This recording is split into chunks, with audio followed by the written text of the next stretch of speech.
All right, in this video, we're going to dive into pandas. Now, when we hear pandas data frames, you should be thinking of these as an alternative to Excel spreadsheets, right? Excel can do a lot of things and we're really used to it, but it has some major limitations too. For one thing, think about when using huge amounts of data with 100,000 entries. You've probably experienced this. Excel gets really, really slow. There's also some fundamental limitations that it can't do. When it comes to working with large amounts of data, you want to learn pandas, right? So let's go ahead and start. We're going to jump over here to our spider. And the first thing we need to do is we need to import pandas. So we're going to import pandas as PD. That's just the standard shortcut. We call it PD instead of typing out pandas each time. That's just what you do, okay?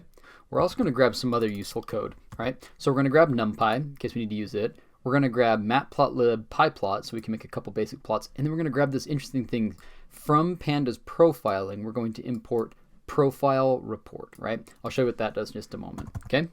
So now that we've got the libraries that we need, let's go ahead and grab our data. So we're going to create a data frame. We're going to call it data frame df, right? To do this, we're going to use a pandas command function. So we're going to do pandas.readCSV. Now we have to tell it where we're going to read it from. Now this one I've actually downloaded from Kaggle, so I have it in the data for exercises. It's called this UFO.CSV. Now this is pretty interesting. It's all the UFO sightings that people have allegedly had over time. So it's a pretty interesting data set. Opening up Excel, you can see what sort of data it has in it. Okay, so here's what the data looks like if you were to open this CSV in Excel. It's got several different columns, 8 or 9 different columns with things like the date, the city, the state, the shape of the UFO, how long they saw it in seconds versus hours and minutes, comments, and then the latitude and longitude, right? So that's the sort of information that's available here. So let's go ahead and grab that. All right, so this is in the data for exercises folder. And the file name was UFO.CSV. So let's go ahead and run it so far. All right. Right off the bat, we now have our data frame, which has the following information in it. It's got exactly what we saw in the Excel spreadsheet, okay? All right, so when I look at this data, one of the first things I notice in the Variable Explorer is that we don't need all of these columns. So one of the things you might want to do in Pandas is add or delete columns. So for example, they have this column here that shows duration in seconds, and then they have the same thing, duration in hours or minutes, but it has these funky, the units are changing from minutes to hours. That's not very useful. Why don't we just keep the one with seconds and drop this one? So there's a couple different ways that we could drop that. We could drop it by calling the name of the column, or we could do it by index. Coming over here, this is the 0th position, right? So 0, 1, 2, 3, 4, 5, 6. So if we drop the one at the 6th position, that would be one way to drop it. Let's try that. So df equals df.drop. We're going to use the drop method. We're going to drop the one at columns 6, right? So we're saying that df, we're going to pull up the columns, and one at 6 is the one that we're going to drop. Now the last thing we need to do is we need to tell it how to drop it. Are we dropping along the row? No, we're dropping along the column, so the axis needs to be 1, not 0. So axis is equal to 1. Let's go ahead and run that command now. And when we pull this up, we should have a new data frame which doesn't have that same column that we saw before. Yeah, sure enough, now we have the duration in seconds, but we don't have the other column, so we've gone ahead and dropped it. Great, okay? All right.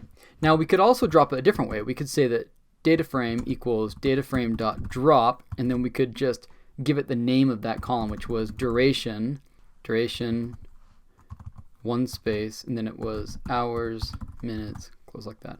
So this should work as well. We just need to tell it to drop it along axis 1. So if we comment this one out by putting the pound sign in front of it and run this again, we should be able to have the same result as before where we've dropped that column. Let's take a look and make sure that it worked. Yeah, sure enough, we have the correct duration and we dropped the other one. So you can drop things by either of these approaches. They're both totally fine. Now that we've shown you how to delete a column, let's go ahead and take a look at our data. Let's take a look at it by using the describe method. Describe is useful because it gives us things like the count, the mean, the standard deviation, and then the quartiles, the 25th percent, 50th percentile, 75th percentile, and the maximum. So let me show you what I mean. So we're going to take our df, and then we're going to give it a column, such as, say, longitude. Okay, so now we're looking at the longitude column, and we can use the describe method. So let's go ahead and run that. If we run just that one, here's what it pulls up. It says that, okay, there are 80,000 entries, right? The averages are given here, the different quartiles are given. Pretty interesting. Now what about this one? What if we do the same thing, but we do it with latitude? You would expect something pretty similar, but notice how it's different. Check this out. Before it gave us the mean, the standard deviation, these quartiles, but this time it doesn't, and yet we're still talking about a number, right? The latitude and longitude should be numbers, and so something's wrong here. Well, right away we see that this one was telling us that these were floats, and these ones it's saying it's an object. What's happening is this is actually a mixture. Just like in Excel, you can type it in a number as numbers, or you could type in numbers as a string.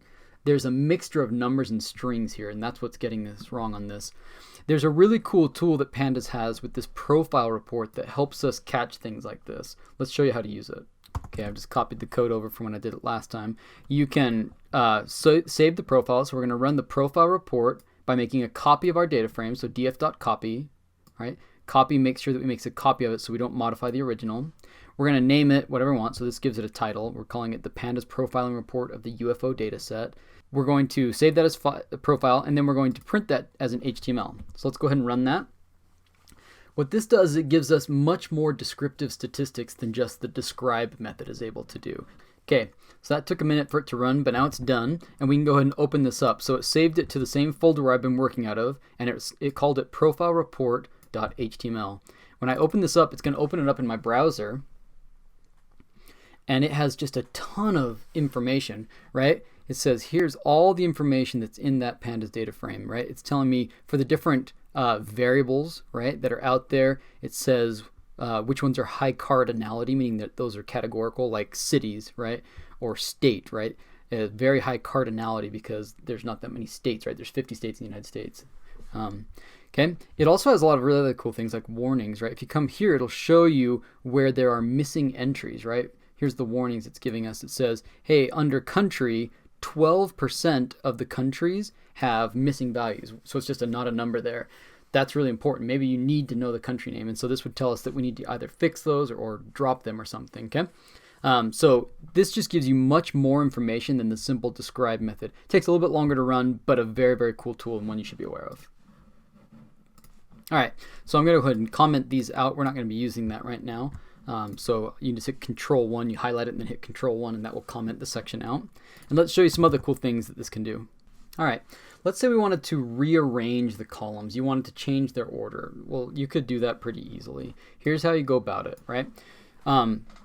You could come right up here and you open up your data frame and you'll notice that it has the names of these things. You could save those as a list, right? You could literally type them out by hand if you wanted to, and then you could rearrange them. There's some easier ways to do this though. Okay, let's go ahead and save this. Let's make a new variable called columns. We're going to make a list of df.columns.values, right? So we're asking it to go to the data frame, find the columns, grab those values, and then we're going to make a list out of those, right? And save that into a variable that we're calling calls, right? So when we run that, we should now get a variable up here, which is named calls. And sure enough, this is a list that has all of these things, right? So we could actually pull this up over here. We could say our calls list, right? And it would give us all the values. Here's all those. You could literally just grab these things and come over here and you could define a new variable if you wanted to. You could say calls to, right? A different list of columns, and you could paste that in there, but you could change the order. For example, let's say you wanted to move latitude and longitude up because those are ones that we care about. Well, you can grab those, and let's say we want to put them right after country. Great, we could do that. You can move those there, make sure that your commas are all right. Now we have a new list, columns 2, right? When we run this, we're going to get a new variable, which is just another list, but it's been reordered, okay? Has a different order. And now we can come over here and we can create a new data frame. So another Pandas data frame is going to be df is now going to be equal to df, and we're going to put calls to there. It's smart enough to know that we're taking our old version of the data frame and all we're doing is we're feeding it new names of the columns, and so it's going to reorder it. And sure enough, when we open this up now, we'll see that the order has now been updated. So again, we had date, city, state, and country of the UFO sightings, and now we've put latitude and longitude right there. Otherwise, the information is retained. We've just reordered them. So that's how you can reorder data. There's other ways to do it. They're more, eloquent than this, but this does the job. Okay, what do we do with the problem where we had that mixture of strings and text with latitude, right? Remember when we came over here to our latitude and we ran that column, it told us that it wasn't just floats, it was a mixture, right? And so it couldn't give us things like the max and the min, right? It had to give us other information. Well, we can convert these, we can force them to be numbers, right? So let's go ahead and do that. We're going to come down here, we're going to do data frame. All right, in the latitude column, we're now going to have it equal to a pandas. We're going to do to numeric. That's a special method that we can use, right, in the pandas where we're going to convert something to numeric. So what are we going to convert to numeric? We're going to use round brackets, and we're going to say we're going to take the data frame in the latitude column, and we're going to force that to be numeric. Now, there are some additional arguments that this to numeric function can ask for. For example, it says errors. What do I do with when I run into an error? What is it going to do when it runs into something that it can't force to a numeric value? Is it just going to raise an error and say, hey, there's a problem? Or are you going to skip it or what? Let's go ahead and have errors equal coerce. What that does is it forces it to be a number. If it can't, then it drops it. Okay, so let's go ahead and run this now. When we run it, we now should have converted all of our latitudes to numbers. So when we come up and run this line by hitting F9, it should now give us, the numbers and things that we're looking for. It's giving us the mean, the standard, the minimum, and so forth. So we've done a good job of that. Let's see if there's anything else that needs to be fixed. Let's come up here and do data frame, and let's do duration, seconds. Right? So the column for time, how long they saw the UFO in seconds, let's go ahead and run describe on that and make sure that it's working as well. And we get the same problem. It looks like our duration also has a mixture of integers and strings. So let's go ahead and fix that. We're going to grab this line of code and we're just going to repeat it. But this time, instead of latitude, it's going to be our duration in seconds. And again, if you wanted to rename this, you could. We're just going to leave it as is. It's okay. Okay, so now we will run that. We should have fixed both of those. All right, the next thing I want to show you is now that we've forced these things to be numbers, because they ought to be, we can do cool things like sorting them. Let's go ahead and sort them. We're going to say our data frame is equal to dataframe.sort_values. So this method allows us to sort things. So we can sort by the column that we choose. We're going to sort things by duration, right?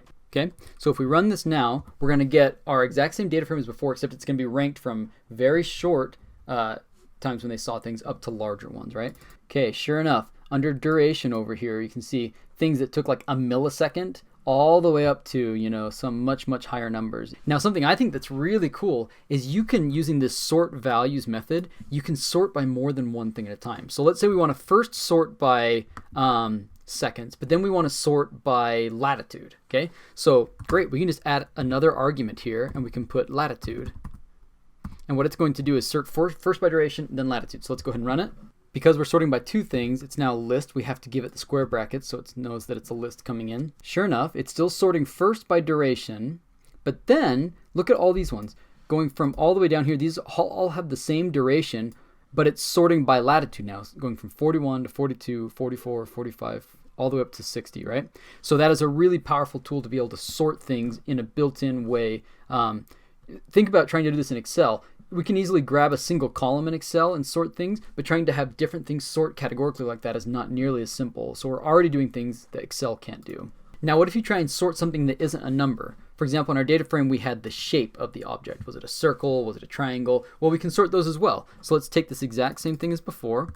Let's grab this, and let's sort first by shape and then by latitude. So it's going to sort by shape. When it sorts by shape, since that's not a number, what it's going to do is sort them alphabetically. So let's go ahead and run it. We open this up. We'll find that it is now sorted by shape. Let's find our shape column right here. First thing is changed and then changing. The next thing we asked it to sort by was latitude. So if we open that up, sure enough, we see that the latitude is increasing from -45 all the way up until it's going to reach whatever its maximum value is. So, and again, you could do multiple arguments. If 2 wasn't enough, you could keep on going. So this is a really great way to organize your data. Okay.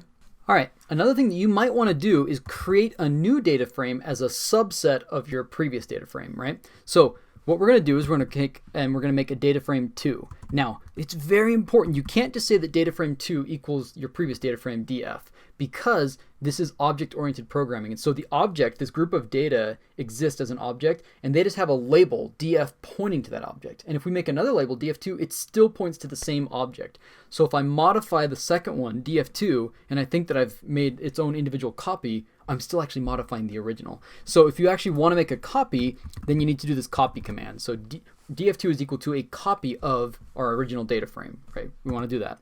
Now in data frame 2, let's assume in data frame 2 we want to only capture instances of UFO sightings above a certain latitude, say 45 degrees, okay?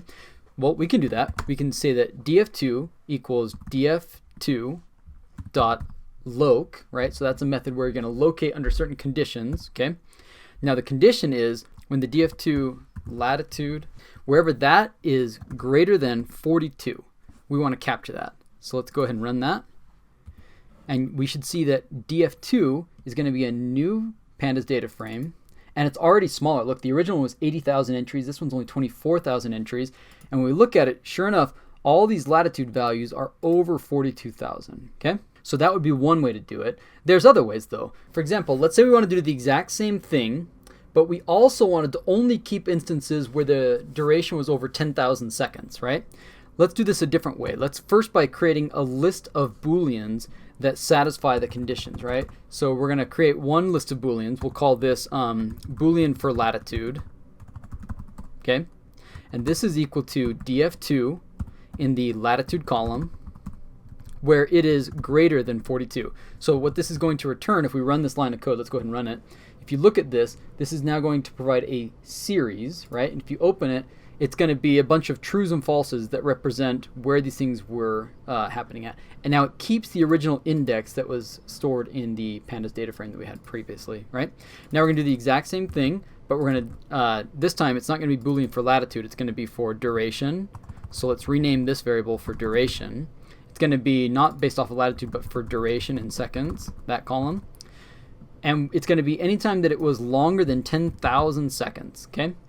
Now that we have those two, let's use these to create a new variable by dropping any row where that wasn't true. So we're going to say that df2 equals df2.drop. So that's a method that allows you to drop things.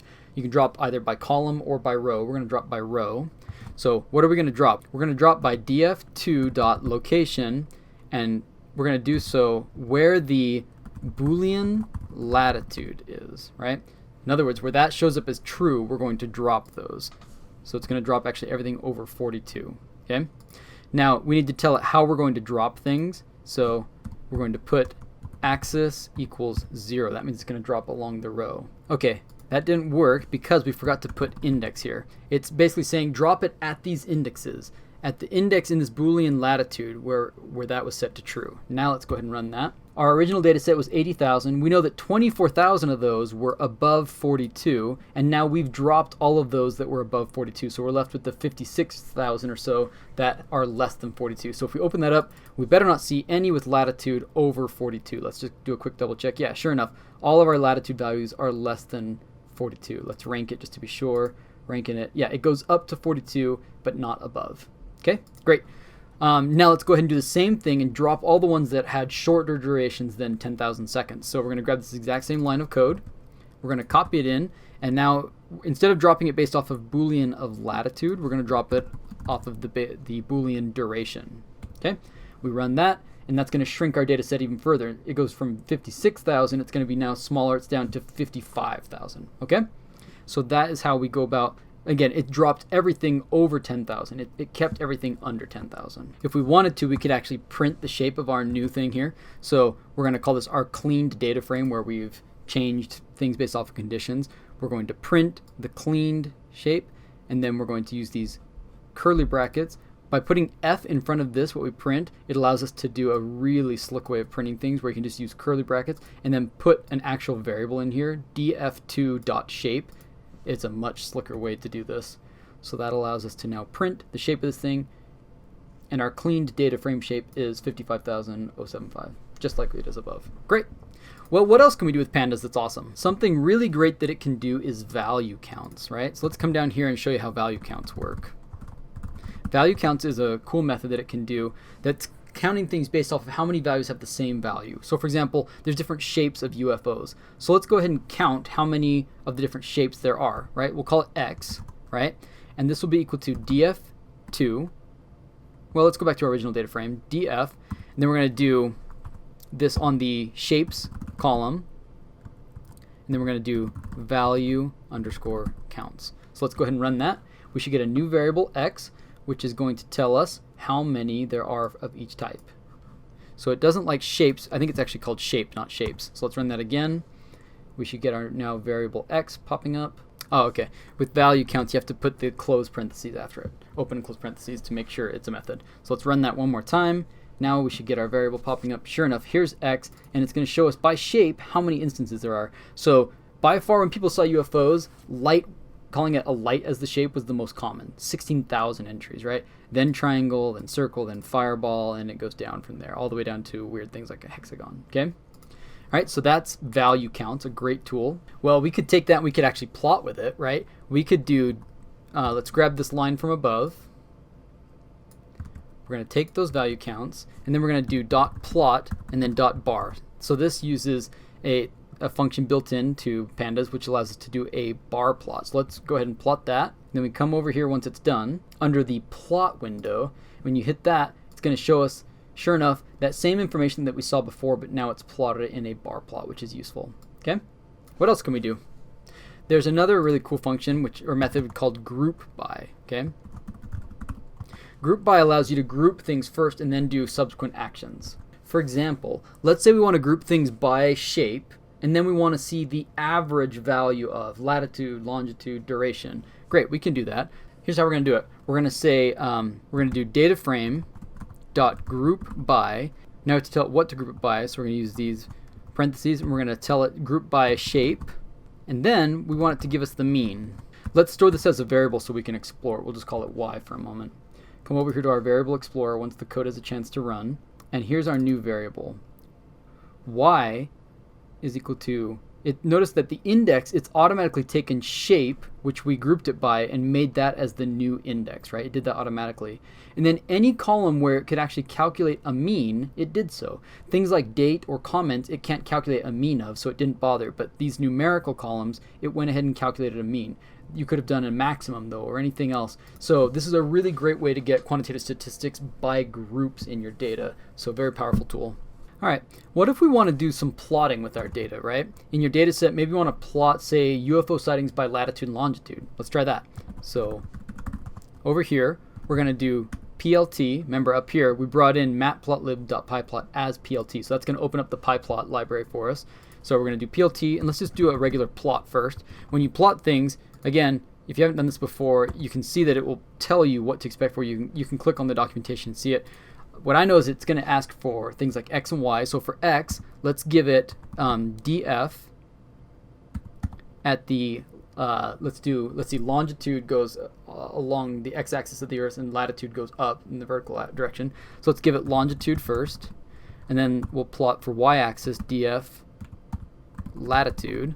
Okay, so let's just try that very first. We're not giving it any other arguments. We need to make sure we put a closing bracket over here. Let's go ahead and just plot that first. So when we do that, under plots, let's go ahead and take a look at it. To see this, we're going to need to delete our previous plot. So over here, let's just comment this out for a moment. Okay, so now we've commented out our previous plot. So now let's go ahead and run this most recent plot, and we should be able to see it. So what do we see? We're seeing longitude like it ought to be on the x-axis and latitude on the y-axis, but it's showing lines. That's not very helpful. We don't need to connect the dots here. We just want to see points. So let's come down here to plot and let's say line style. And again, if you'll learn these keywords by working with it a little bit, but you can also look them up. We're going to say line style is equal to none. We don't want any line style. Let's go ahead and give it a marker is equal to just a circular marker, and let's do marker size equal to say 5. And let's run that now. When it creates the plot, all of a sudden we see something that looks a little bit like the world, right? Which it ought to, because we're plotting latitude versus longitude and UFO sightings, and people think they see UFOs all the time. But not all people are the same. Turns out Americans and Central Americans and Europeans really think that they see a lot of UFOs, but Africans, South Americans, China, not so much, right? Pretty cool. Okay, so that's how you can go about plotting with your data if you want to plot different aspects of it. A whole nother video on plotting is coming soon. Okay, last thing I want to show you is, let's assume that we want to do a more complicated subsection of our data. Let's say we want to grab all of the data that corresponds to my state, Utah, right? So there'd be a couple ways to do this. One thing you could do is you could just say, all right, grab everywhere where in the state it says Utah. Let's try that first, right? So let's call this, we'll call this the Utah list, or the Utah data frame, Utah DF. Okay, the way that we're going to find the subset of our data where Utah is the state is we're going to do df.loc, so we're going to locate the things under a certain condition. The condition that we're going to locate based off of is if in the df state column, if that's equal to UT for Utah, is equal to, since we're doing a comparison, we need the two equal signs, and this should return a subset of, sure enough over here in the Utah data frame, it's going to be only ones where the state was equal to UT, right? So that would be one way to do it. Let's do a more complicated way. What if we wanted to do it based off of latitude and longitude? Turns out that Utah is one of these states that looks like this, right? Where this line right here and this line, this line, this line, and that line were all based off of latitude and longitude, right? In terms of latitude, this is 37, that's 41, and that's 42. In terms of longitude, right, this is negative 114, this one right there is negative 111, and this one is negative 109. So let's go ahead and look at our latitude and longitude and see if we can create the exact same list by just looking at latitude and longitude, doing some Boolean operations on it. Okay, should be straightforward. Let's come over here. Okay, first thing we need to do is we need to grab the latitude and longitude for each one of these, and we're going to grab the index too to keep track of these things. So we're going to have to do list comprehension. So we're going to do for I, that's going to be for our index, and then latitude, and then longitude. We want to assign those three things in, because we're doing list comprehensions, for those things that are in. Now, when we do this, because we're going to unpack three things to three different variables, because we're going to assign three things, we need to have a tuple, right? Remember, tuples have this really awesome property where you can unpack them. If there's three values in a tuple and you assign them to three variables, it automatically unpacks them. So to create a tuple, we're going to use the zip command, and then we're going to zip together three columns that we care about. We're going to zip together df.index, right? That'll be for the index. We're going to zip together df latitude, and we're going to zip together df longitude. Okay? Now, that is list comprehension. It's going to go through, and for each one of these values, it's going to go row by row through them, grab those three things, the index, the latitude, and the longitude. Okay? Now that we have the latitude and the longitude, we can go ahead and apply some logic, right? Let's say if, let's do latitude first, right? We're going to do two conditions here. If the latitude is greater than 37 and the latitude is less than 41, what does that mean? That means that we're in this region down here, this big square block of Utah. That means that we need the longitude to be between negative 114 and negative 109.